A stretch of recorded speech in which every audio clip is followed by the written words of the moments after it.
Subtracting mixed numbers can feel like a puzzle.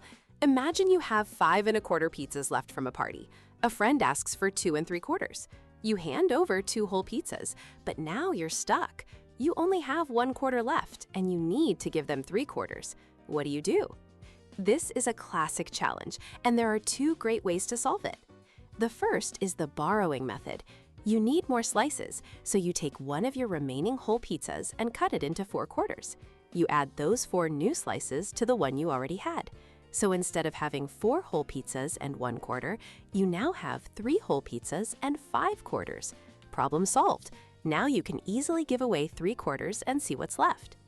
But if borrowing feels confusing, there's another strategy that's often more reliable, the improper fraction method. With this approach, you just think in total slices from the start. 5 1/4 pizzas is really 21 total quarters, and 2 3/4 is 11/4. The subtraction becomes simple. 21 minus 11 is 10. You have 10/4 left. Then you just convert it back. 10/4 is 2 whole pizzas and 2/4, which simplifies to 2 1/2. Whichever method you choose, just watch out for the most common trap.